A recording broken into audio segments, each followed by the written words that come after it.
Hoje você vai descobrir quais são as palavras mais fáceis de se aprender em inglês. O número de palavras que você sabe em inglês vai aumentar bastante com essa lista que a gente vai falar aqui nessa aula. Primeiro, a gente vai falar sobre os 3 tipos de palavras mais fáceis. Depois, também bem rapidinho, a gente vai falar por que elas são mais fáceis.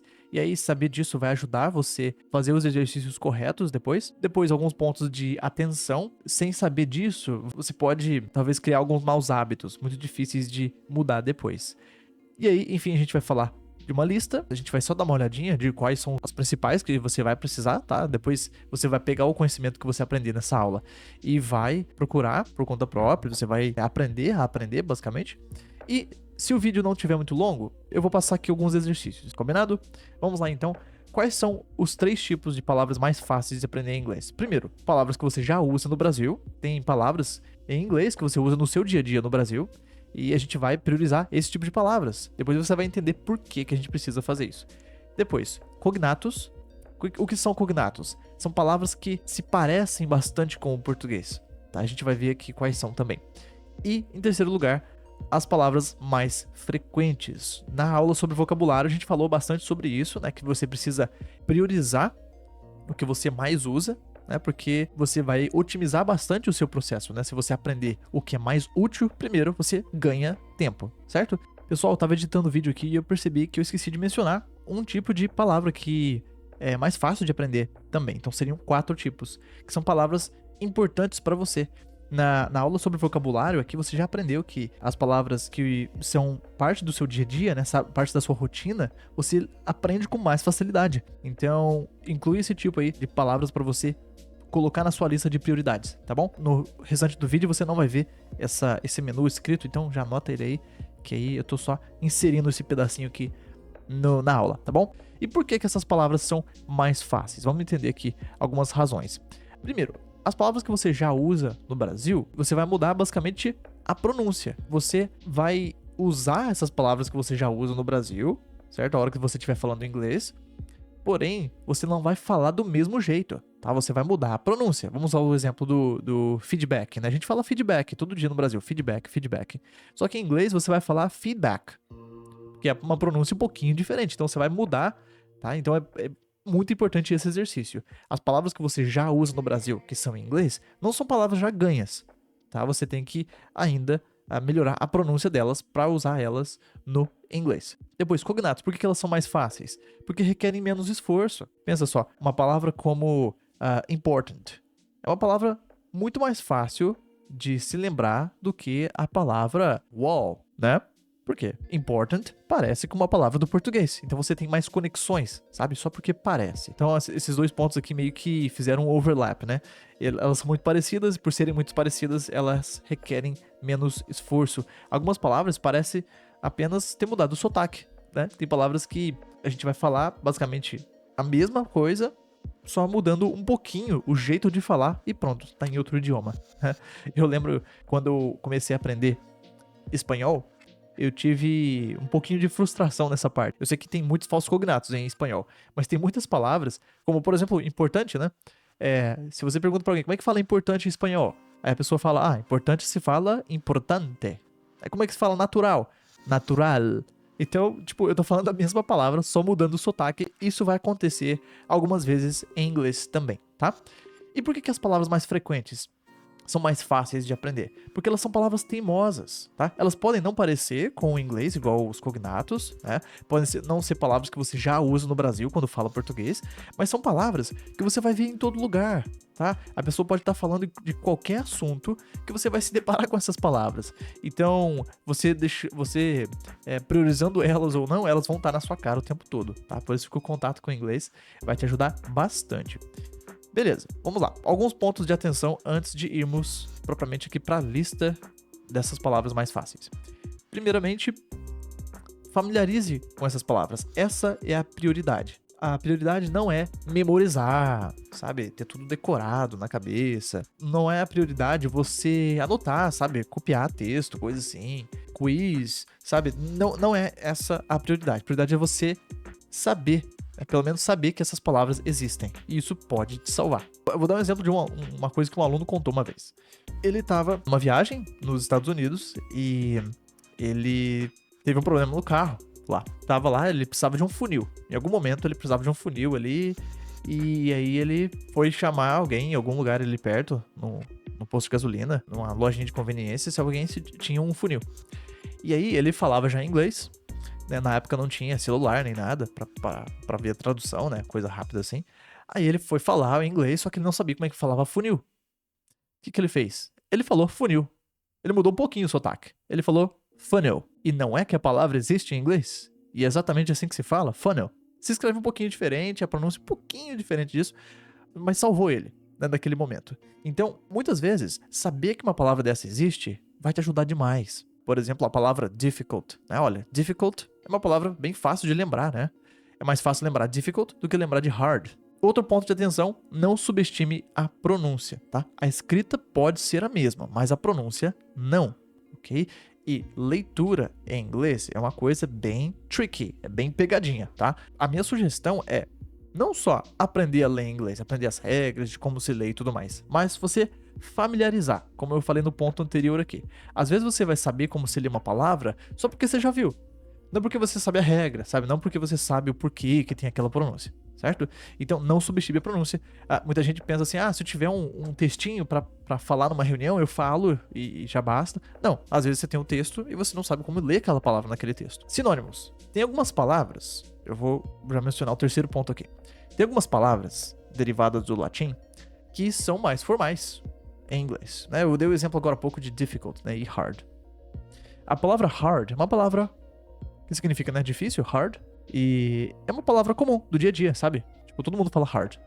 Isso tá muito hard. Nossa, o dia hoje tá hard. E aí, a palavra difficult, que tem o mesmo significado, ou seja, um sinônimo, ela é um pouquinho mais formal do que hard. O que significa algo ser mais formal? Ela é uma palavra mais refinada, mais chique, em que se usa em ambientes mais sérios, né? Por exemplo, o trabalho, né? Talvez com um policial, você vai falar palavras mais assim. Então, tenha sempre isso em mente. Palavras que parecem mais com o português são mais formais. E palavras que não parecem tanto são mais comuns do dia a dia, são palavras menores, mas qual é o problema? A pergunta que fica, né? Qual é o problema com a formalidade? É errado eu ser formal? Não, não é errado. O problema é que às vezes a pessoa não vai entender a palavra. Às vezes uma palavra muito chique, sabe? Igual em português. Às vezes você pode ouvir alguém falando e a pessoa fala uma palavra que você não tá muito acostumado, sabe? Que é uma palavra que você fala, nossa, eu não tenho essa palavra no meu vocabulário, mesmo que em português. Então, isso pode acontecer, tá? Tem o exemplo engraçado, que é o verbo vomitar. Tem, por exemplo, em inglês, throw up. Vou colocar aqui, ó, throw up, que é o verbo vomitar. Tipo, é um verbo comum, sabe? Tipo, a gente pode falar no dia a dia. Agora, tem o verbo vomit, que além do vômito, também é o verbo vomitar. E vomit já é um verbo mais formal. Então, o médico fala mais vomit do que throw up. Então, no dia a dia, a gente fala throw up, o médico fala mais throw up. Então, por ser uma palavra mais formal, é possível, às vezes, você julgar uma palavra como óbvia pra você, porque parece com português, mas, às vezes, o falante nativo de inglês não conhece aquela palavra. Ela pode ser formal demais para a pessoa. Mais duas dicas aqui, ó. Primeiro, não se limite a essas palavras. Expanda sempre o seu vocabulário. Você pode conhecer várias dessas palavras, mas podem ser as palavras que não vão usar com tanta frequência, né? Quando principalmente está falando dos cognatos, certo? Beleza. Agora vamos lá para nossa lista. Bom, estamos aqui primeiramente com uma lista de palavras que você já usa no seu dia a dia em português. A gente não vai falar de todas as palavras, mas vamos selecionar algumas aqui que são mais interessantes. Como a gente aprendeu lá, são palavras que a gente já usa no Brasil, mas a pronúncia vai ser diferente em inglês. Vamos pegar algumas aqui, ó. Eu já falei do feedback, né? Que em inglês a gente vai falar feedback. Então é perigoso você falar feedback para um falante nativo do inglês e a pessoa não entender. É normal, isso acontece. Olha outra aqui, ó. No Brasil a gente fala fast food, né? Fast food. Em inglês vai ser fast food. Fast food.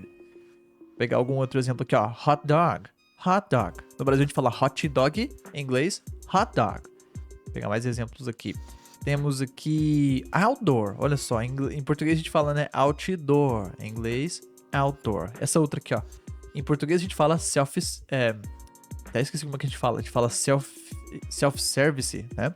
Em inglês é self-service. Self-service. Então, se você vê que algo é self-service, é algo autosserviço, né? Que você vai se atender ali. Não vai precisar de um atendente. Pegar um outro exemplo aqui. Nós temos Bluetooth. Olha, em português a gente fala Bluetooth, em inglês, Bluetooth. Vou pegar algum outro. Performance, um pouquinho diferente. Outras são bem parecidas, como por exemplo, coach. Coach em inglês, coach.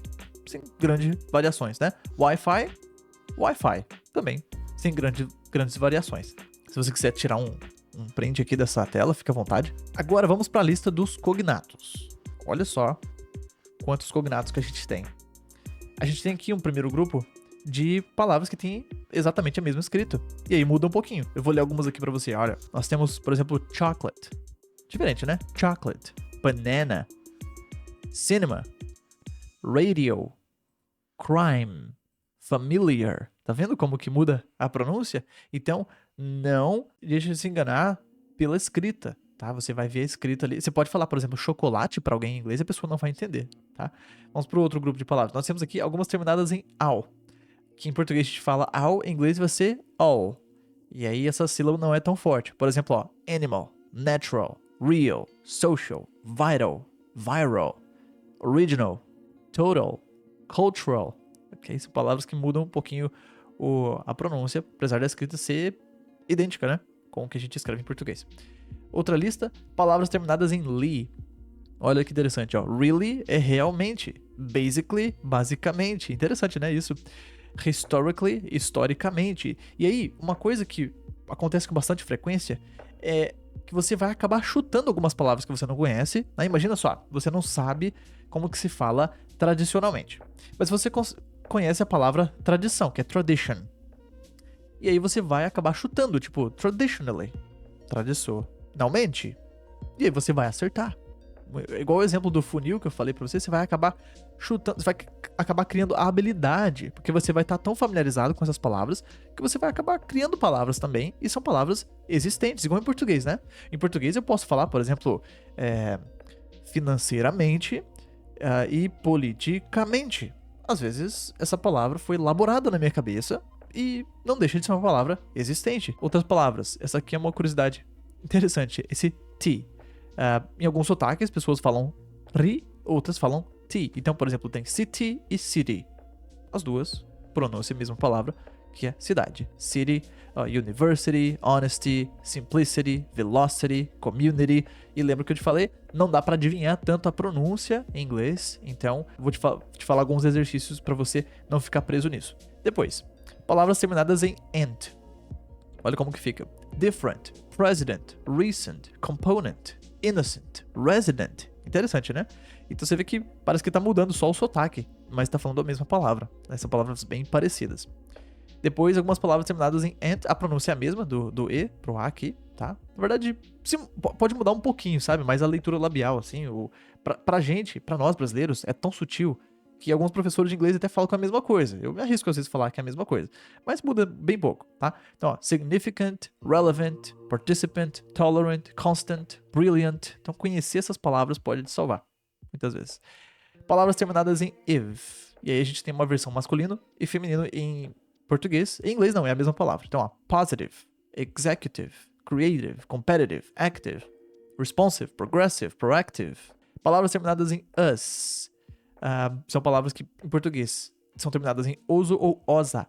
E aí tem versão, né, feminino e masculino em português. Em inglês, não. Então, religious, famous, mysterious, generous, ambitious, curious, e assim por diante. Palavras terminadas em bowl. Tem um L no final, mas se você falar bowl com U, vão te entender. Vão só notar um sotaque diferente. Mas olha só. Possible, impossible, terrible, visible, invisible, horrible, e assim por diante. Palavras terminadas em shun. Essas aqui são as clássicas, né? Palavras que dá pra gente chutar, por exemplo, e acaba acertando muitas vezes. Situation, communication, information, education, application, navigation, transformation. Olha só como que é útil conhecer essas palavras. A gente subestima elas, né? Imagina só você quebrando a cabeça. Nossa, como que se fala integração em inglês? Nossa, deve ser uma palavra muito complicada. E não, é integration. Então, conhecer isso aqui, familiarizar com isso aqui, vai te ajudar demais. Tem algumas terminadas em jan, tem som de J, ó, television, conclusion, division, invasion, são bem parecidas. Tá vendo que eu não precisei nem traduzir essas palavras que eu tô lendo? Por quê? Só de você bater o olho na escrita, você já vai saber o que que é. E aí a pronúncia você vai estudando, vai melhorando aí com os exercícios que eu vou sugerir para você fazer. Algumas palavras terminadas em ist. Eu coloquei até aqui em amarelo, porque é um ponto que a gente vai falar futuramente aqui no curso, que é sílaba tônica, né? Onde está a sílaba mais forte. É um desafio saber isso, até em português. Em inglês um pouquinho mais, porque não existe acento em inglês. Então, por exemplo, dentist. Den é a sílaba mais forte. Então não é dentist, é dentist. E aí, para adivinhar isso, que muitas vezes é adivinhar, isso vai vir da familiaridade com o inglês. Não é nem de saber a regra, sabe? Tipo, eu sei a regra que antes de um P, de um I, fala assim. Não é bem saber a regra. É você estar familiarizado, ter ouvido falar e ter visto aquela palavra anteriormente, tá? Então nós temos aqui, ó, dentist, communist, journalist, specialist, artist, economist, feminist. Então muitas vezes você vai notar um padrão e aí você vai desenvolvendo essa habilidade de ler melhor em inglês. Palavras terminadas em ism. Também marquei em amarelo algumas aqui, ó. Racism, tourism, organism, capitalism, socialism, feminism e assim por diante. Tem bastante letra muda em inglês, tá? É algo que eu sugiro você sempre praticar, tanto ouvindo quanto falando isso, para você tornar isso mais familiar. Então, ó, ao invés de graphic, vai ser graphic. Important, recent, não tem I, né? Você tem que acostumar com as letras mudas, ó. Graphic, modern, important, recent, fast, part, electric, apartment, artist e assim por diante. Palavras terminadas em airy ou ori, bem parecidas também, ó. Dictionary, preliminary, documentary, complementary, infirmary, category, allegory, mandatory e assim por diante. Fi é muito parecido com ficar, né? Então, identify, classify, justify, simplify, amplify e assim por diante. Pode tirar print se você quiser. Depois tem palavras terminadas em ens. Olha quanto cognato que a gente tem, ó. Independence, license, correspondence, importance, residence, ambulance, performance. Muita palavra parecida. 17. Are, nuclear, particular, popular, similar, regular, circular, secular. Eyes, né, que no inglês americano existe um padrão com o Z. No restante do mundo se escreve com S. No inglês europeu, né, australiano, geralmente é com S. Então, modernize, emphasize, normalize, socialize, organize. PH, som de F, né? Igual no português antigo. Então, alphabet, pharmacy, telephone, philosophy. Palavras com TH, depois a gente fala da pronúncia do TH. Então, theater, athlete, algorithm, author. A pronúncia pode mudar bastante, mas na escrita não atrapalha você entender, né? Tipo, você bate o olho nessas palavras, tipo, você já tira uma conclusão do que ela tá representando. 8. Validate, immediate, private, separate, communicate, translate, operate. Bem parecidas também. C. Agency, fluency, advocacy, democracy, efficiency, frequency, age, que geralmente é age. No finalzinho, então, courage, percentage, voltage, sausage, message. Algumas vogais são eliminadas, né? Tipo passport, né? Em vez de passaporte, é passport, platform, apartment. A lista não é tão grande. Palavras terminadas em eat. E a propósito, essas três, como a gente pode chamar? Acho que é dígrafos. Quando essas letras estão juntas, elas têm a mesma pronúncia, ó. Isso aqui é eat, isso é eat, isso também é eat. Então, ó, obsolete, concrete, incomplete, complete, né? Athlete, delete e assim por diante. E aí nós temos os falsos cognatos. Essa lista está longe de estar completa, tem mais falsos cognatos, porém tinha uma listinha dos mais comuns, né? Dos mais frequentes. Você nota que a gente acabou juntando aqui duas coisas, né? Tem cognatos e aí a gente também já vai ranqueando pelos mais frequentes. Nos falsos cognatos, se você conhecer os mais frequentes, você já tem o que mais interessa, né? Depois você pode expandir a sua lista, né? O que são os falsos cognatos? São palavras que não são o que parecem. Vamos pegar algum exemplo aqui, ó. Temos aqui a palavra assume, não é assumir. Assume é presumir. Quando você presume alguma coisa, você assume. Idiom. Idiom não é idioma, né? Idiom é uma expressão, um ditado popular. Tá? Enroll. Enroll não é enrolar. Enroll é matricular, cadastrar. Então é uma lista interessante de se aprender também, que você já tira do caminho essas palavras. Você já aprende os falsos cognatos e aí tudo que sobrar, que for parecido, vai acabar sendo um cognato. Bom, eu acho que o vídeo já esticou um pouquinho, né? Então, eu vou deixar os exercícios para a próxima aula. Então, só revisando a informação que a gente aprendeu aqui, então. Primeiro, temos 3 tipos de palavras mais fáceis, né? Aquelas que você já usa no Brasil, os cognatos e as palavras mais frequentes. Na aula que eu falei de vocabulário, eu te mostrei a listinha, né, das palavras mais frequentes. Dá uma olhadinha lá. E a gente aprendeu porque essas palavras são mais fáceis, né, o que torna elas mais fáceis. E aprendemos alguns pontos de atenção aqui. Sempre volte nessa aula se você precisar, tá? Para você reforçar como que você vai abordar esse aprendizado de vocabulário, certo? Os exercícios a gente vê na próxima aula. Muito obrigado por assistir mais essa aula aqui e até a próxima. Lembre-se que se você quiser fazer parte do meu grupo de alunos, tem um link aqui embaixo. Até mais.